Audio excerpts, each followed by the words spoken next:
kaibigan, isa tayong boyfriend o girlfriend, isa tayong asawa, isa tayong kapatid. So, isa tayong parte ng pamilya, isang parte ng barkada. So, lahat makaka-relate dun sa buong pelikula. Okay.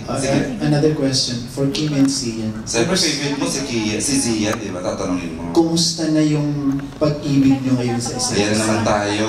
Charot! Hindi, connect lang sa title, di ba, Diyos? Anong ba? Ano ang pag-ibig na bumubuo sa Kim and Sian ngayon? Anong klaseng pag-ibig? Tama, no? Parang gano'n. Nadagdagan mo ba? Nag-blossom pa ba? Di ba? Sa ganda ni Kim, malamang naman. Oo naman. Everyday naman nagbo-blossom. Siyempre.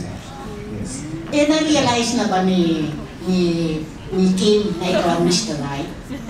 Oo, nag-platinum na po yung Mr. Right album niya. Tsaka ulit pa. Hindi, si Sian, siguro all I need is Sian. Sabi!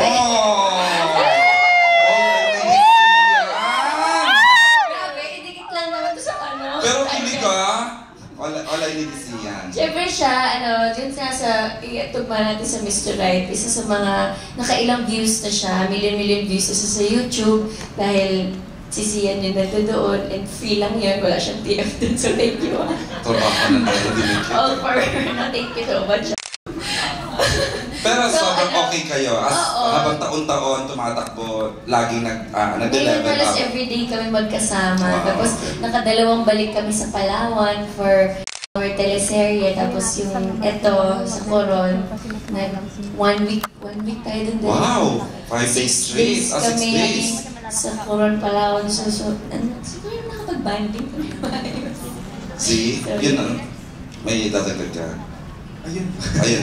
Direct question lang. Why Palawan? What's so special about Palawan? You had Batanes in the previous movie you did. Why lagi kang may ganyan? Yung Coron po kasi, nung napuntahan ko siya, sobrang nagandahan talaga ako. Parang pagpunta ko sa Coron, parang nandun si God. Ay, dito nakatira si God. God is everywhere naman eh. So, ayun. Yung Coron po kasi, bukod sa maganda siya, yung mga beach, maganda rin yung underwater niya. So, yun. Pinakita din namin yung beach tsaka yung underwater. Kaya, yun. We'll fall in love with Palawan sa Coron Opo. dito. Bongga, yes. And now, a question. Bago natin ibigay kay may tanong lang ako kay Go, Tita Ethel. Direct, bakit alam na alam mo ang pulso ng manunood?